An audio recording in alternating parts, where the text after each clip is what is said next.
Salut tout le monde, j'espère que vous allez bien. Bienvenue sur notre live du dimanche, débrief de semaine, même si cette semaine j'ai fait le débrief, du moins le gros débrief monthly mercredi, donc lors de l'ouverture du mois. Donc ça va plus être une session dédiée à l'analyse des setups que je vois pour le début de semaine. J'en profite dans le début de ce live et cette vidéo, pour ceux qui la verront sur YouTube, pour vous faire la petite annonce vis-à-vis du Discord. Donc, je vous invite fortement à rejoindre notre canal Discord. En quelques lignes, le Discord, c'est un Discord commun que j'ai fait avec le reste de l'équipe Science Family et une équipe d'auto-entrepreneurs qui sont chacun compétents dans un domaine bien spécifique. Donc, pour ceux qui veulent découvrir la totalité du Discord, vous avez la possibilité de le faire. Pour ceux qui veulent simplement venir et rester sur le pôle investissement autour du trading, de la crypto-monnaie, à terme, un petit pôle investissement qui sera aussi développé sur l'accès immobilier, mais pour le moment, c'est pas forcément possible parce que ça prend un petit peu plus de temps de mettre tout ça en place côté immobilier. Par rapport aux personnes qui nous rejoignent à peine et qui ne savent pas ce qu'est le trading, ce qu'est l'investissement, ce qu'est la crypto-monnaie, par exemple, eh ben, sachez que le but général du Discord, ça va être de présenter, de partager, de faire découvrir nos domaines respectifs à un maximum de personnes et de leur permettre d'enlever les potentiels a priori qu'ils vont avoir sur chacun des domaines. Pour ceux qui souhaitent se lancer dans un ou l'autre des domaines, pouvoir avoir des informations différentes potentiellement de ce qui peut se faire ailleurs. Parce que pour ceux qui me connaissent, j'ai une vision assez spécifique du marché. Je dis pas qu'elle est unique, je dis pas que c'est la mieux ou la pire. Je dis simplement que ma vision va changer par rapport à ce qui peut se passer ailleurs, que ce soit au niveau du capital de départ, que ce soit au niveau de la gestion du temps, et cetera. Je vais pas rentrer dans le détail maintenant, mais le but vraiment, ça va être de vous faire découvrir ce domaine-là, qui est le domaine de l'investissement. Pour mon cas et le cas de mon équipe, et dans les autres domaines, ce sera pareil, c'est de vous faire découvrir ou redécouvrir pas mal de petits domaines. Dernière chose au niveau de la chaîne YouTube et avant-dernière chose plutôt parce que j'aurai une dernière chose à dire après ça. Donc au niveau de la chaîne YouTube, toutes les vidéos seront centralisées sur une chaîne YouTube commune. Donc encore une fois, pareil, si vous êtes uniquement intéressé par le pôle investissement, donc Forex, crypto-monnaie, je vous laisserai simplement vous intéresser aux playlists sur ce domaine-là. Et pour ceux qui seront intéressés par tout, vous aurez des vidéos à terme sur ce que propose tout le monde. Au niveau, de Discord, l'équipe Science Family a décidé de mettre en place un petit concours pour, ce début du mois de décembre et cette fin d'année finalement et pour aussi l'inauguration, de notre canal. Hem, les informations sont sur Telegram. Je vous laisse jeter un œil. Honnêtement, n'hésitez pas à participer. Vous n'avez rien à perdre en réalité et ça peut toujours faire plaisir de pouvoir gagner une petite semaine d'initiation, de formation ou de coaching pour ceux qui sont, déjà avancés. Bien évidemment, c'est moi qui vais devoir, m'occuper de ça parce que comme d'habitude, on me consulte uniquement pour pour ce genre de choses. On m'a pas demandé les règles du défi, non, non, on m'a demandé simplement, d'encadrer, heu, le concours, pour les gagnants. J'ai fait le tour. On va commencer, donc notre petite session, analyse. Je vais rester sur des time frames assez courtes, je pense, parce que, en fin de semaine, vendredi, NFP a bien fait bouger le marché. Je m'excuse par avance vis-à-vis de mon écran. Je pense que ça va bugger un petit peu. J'ai changé un petit peu mon setup de place et la connexion internet a l'air d'être un petit peu moins puissante de ce côté. Faut que, je remette le réseau câblé. Donc au niveau, de GBP/USD, en fin de semaine, on a atteint, un plus bas. On a dépassé, une zone qui était intéressante vis-à-vis de notre canal. Donc je vais passer sur du H4 pour essayer de vous montrer ça, en espérant honnêtement que ça ne bug pas. Mais non, ça a l'air d'aller, c'est parfait. Donc sur du daily, on garde en tête toujours nos points déjà prédéterminés, donc avec notre tendance baissière qui est bien parti pour le moment. On a vraiment nos plus bas de plus en plus bas à chaque fois. On est arrivé sur une zone, plutôt clé, donc je crois que c'est sur ce graphique-là que je l'avais mis en évidence, donc le 1,32 et 1,3200. On se rend compte que on rejette aussi une des trend lines, donc celle-là.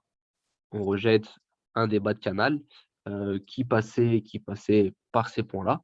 Donc pour le début de semaine et même pour potentiellement ce mois-ci, je vois bien du côté de GBP/USD un retracement. Donc si je reste sur du daily, je le verrai bien dans un premier temps aller chercher le 33 800, même si c'est assez faiblard, et dans une mesure différente, le 34, voire 34 500, donc désolé, même 35 finalement.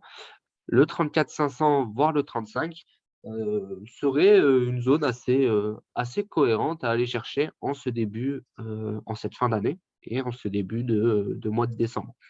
Au niveau du setup, donc pour la semaine, honnêtement, pour moi, la position aurait été à prendre ici, au niveau du 32 300. Donc voilà, c'est de ce côté-là. Ça tombe pas loin du plus bas précédent la dernière fois.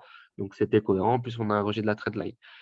Donc, on peut potentiellement avoir un petit gap qui revient chercher le 32 300, voire le 32 200. Le 32 200 serait parfait, mais bon, j'y crois pas trop. Ça peut être possible, j'y crois pas trop.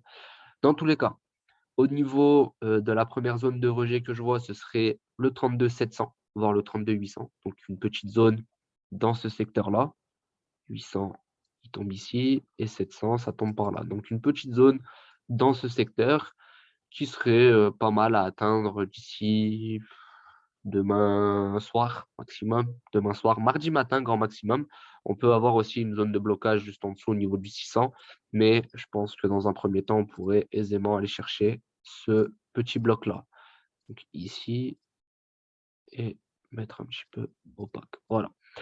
Donc ce serait la potentielle cible pour le début de semaine. Et ensuite, à ce niveau-là, on verra. Soit potentiellement vendre, soit attendre d'aller chercher un petit peu plus haut, peut-être 33, 33 200. Ça peut être quelque chose d'intéressant. Tout dépend combien de temps on va mettre à aller chercher ça.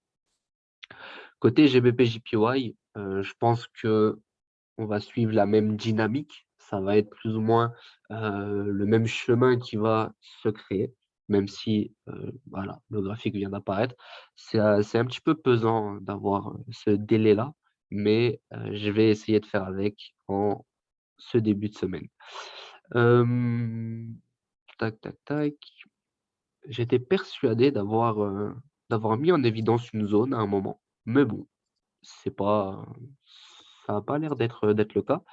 Donc en daily, qu'est-ce qu'on a? L'analyse que j'ai faite la semaine dernière me donnait un retracement. Donc j'ai dû la faire un petit peu avant. 1er décembre, ça doit être mercredi que j'ai mis ça en place. Donc potentiel retracement, soit ici, et ensuite un marché qui coule. Je me rends compte que le marché est allé chercher un petit peu plus bas. Il est parti au niveau de ma zone de blocage précédente. Donc ça reste tout de même plutôt intéressant. Dans les grandes lignes, on a quelque chose d'assez cohérent. Est-ce que j'ai un graphique un petit peu plus clair?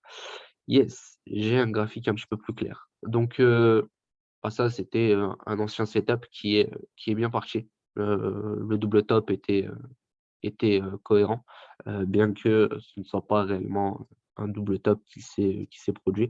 Peut-être en monthly. En réalité, si, c'était un double top monthly. On va aller vérifier ça ensemble. Mais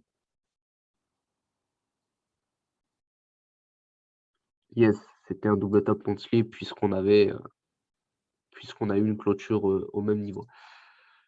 Donc au niveau du daily, voilà, on tombe sur ce bloc-là que je vais mettre en évidence donc, de cette manière ici. C'est déjà un bon début. Donc par conséquent, le début de semaine risque de se passer à l'achat directement. Probablement une petite chute encore en début de semaine pour bien marquer la sortie de bande de Bollinger. Ça peut être potentiellement acceptable. Ce qui va se passer, c'est que je ne risque pas trop d'aller chercher d'achat si on rentre dans le bloc, à part si on est en bas de bloc. Et sinon, j'attendrai potentiellement des petites confirmations. Si je descends sur du H1, c'est assez déprimant de bugger. Franchement, force à ceux qui n'ont pas de connexion ou une connexion assez faible, c'est vraiment, vraiment quelque chose de déprimant. Donc pour ce début de semaine, potentiellement une touche au niveau du 149-100, voire une double touche au niveau du 149, donc un espèce de double bottom, bien que ce sera beaucoup trop proche pour considérer ça comme étant un double bottom. Dans les grandes lignes, je vois bien un retracement dans un premier temps jusqu'au 150, ce qui serait magnifique. Franchement, si j'arrive à prendre ce trade-là, je serais très content parce que ça me ferait un bon début de semaine et en réalité, ça serait potentiellement l'un des seuls trades que j'irais, chercher si, je prends quelque chose. Là, cette semaine, je vais même pendant tout le mois de décembre, je vais me baser seulement sur les analyses du dimanche. Si j'arrive à récupérer des trades le lundi, parfait. Sinon, en janvier, j'irai chercher de belles choses, mais c'est pas forcément mon but à l'instant T. On a passé la semaine dernière finalement un range dans ce blog, donc entre le 12 600 et le 13, voire ouais, 13 400, 13 500. Pour le début de semaine, côté euro USD, donc je vois bien un achat aussi, mais je suis loin d'avoir des confirmations, donc je ne prendrai pas de trade en réalité. J'aurais pas forcément de trade à prendre pour le moment, puisqu'on est sur une zone assez risquée. Et voilà, finalement, on tombe pile dans un de mes ranges. Et comme vous le savez, j'évite sur du long terme de trader dans mes ranges, surtout quand c'est des setups qui sont un petit peu plus longs, heu, enfin des setups un peu plus longs qui sont recherchés. On a eu une belle confirmation ici et ici, mais finalement ça tombe plus ou moins sur ce que j'avais récupéré la semaine dernière et par conséquent, bah, l'analyse ne change pas de ce qu'on a vu la semaine dernière. Et pour finir, donc euro JPY, enfin du moins pour finir sur, les devises, euro JPY.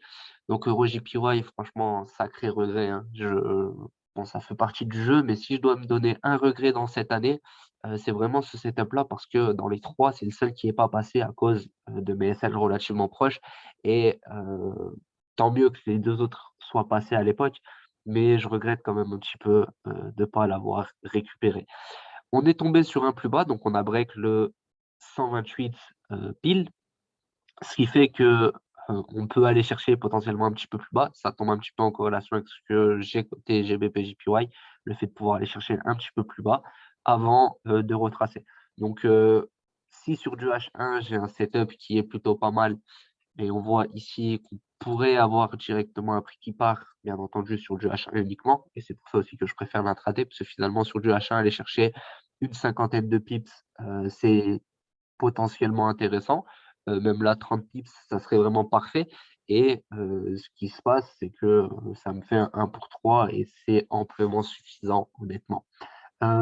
Potentiellement un petit retrait au niveau, du 500, voire du 400, ça pourrait être cool et ça me donnerait l'opportunité d'aller chercher un trade. Côté WS30, il est retourné dans mon gros range et ça, c'est vraiment quelque chose de cool pour moi puisque finalement, je vais commencer à pouvoir le retrader. Encore une fois, j'ai expliqué que je l'avais pas pris plus haut parce que j'étais sur d'autres trades. Ça aurait été largement possible, mais bon, ça fait partie du jeu, ça fait partie des choix à faire. Au niveau, de la zone, on a rejeté la double zone, donc le 35 000 et là, ça aurait été un trade quasiment parfait à aller chercher. À voir sur du H1 ce que ça donnait. Tac, tac, ça donnait ça ici. Un peu risqué, mais ça aurait pu être prenable sans trop de soucis. Derrière, pour le début de semaine, peut-être juste aller chercher un petit peu plus haut avant de retracer, ça pourrait être top. Mais dans les grandes lignes, bah, c'est pareil, je ne me positionnerai pas en fin d'année sur cet actif. Le gold, je garde la même analyse et je vais aller chercher un second graphique pour éviter d'abîmer les yeux de tout le monde là-dessus parce qu'il commence à devenir vraiment surchargé. Le setup daily, donc daily, tomberait sur quelque chose d'intéressant en fin de mois par là, voire par là. Mais je reste acheteur dans les grandes lignes sur le gold pour cette fin d'année. Juste trouver le bon moment pour entrer en position, ça serait plutôt top. On voit qu'on a eu un rejet plutôt, désolé, sur une zone assez recherchée, une zone qu'on avait déjà pris plus tôt dans l'année. Mais maintenant, je me tâte à potentiellement voir avant tout, peut-être une petite mèche, enfin, assez longue mèche, soit au 17 500, 17,50, désolé, 1750, soit au 17 pile, et potentiellement repartir, voir cassure pullback et repartir directement ici. Honnêtement, affaire à suivre. C'est pareil, je vais pas prendre de risques en cette fin d'année. J'ai assez pris de profit cette année sur la plupart des positions que j'ai eues pour prendre des risques inconsidérés et surtout pour forcer des positions en fin d'année. Côté US Oil, on tente à essayer d'aller chercher plus loin. Je vois vraiment ça comme de la chasse au stop loss, honnêtement, puisque pour le moment, on valide toujours, hein. On n'a pas eu de clôture en dessous de mon palier. Et tant que je clôture pas en dessous, bah, je reste bon. Et je vois bien le prix continuer à repartir, regrimper en fait finalement, que ce soit pour confirmer la vente, donc par là, ou tout simplement pour aller chercher des plus hauts.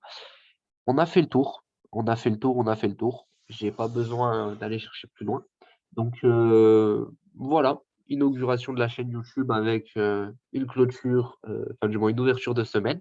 Je vous souhaite à tous une excellente, fin de week-end, un excellent début de semaine et on se donne rendez-vous sur Discord pour, la suite des analyses, les sessions questions-réponses et surtout la possibilité d'échanger avec nous, avec moi notamment pour le début, sur le pôle investissement, Forex et crypto-monnaie. Salut tout le monde!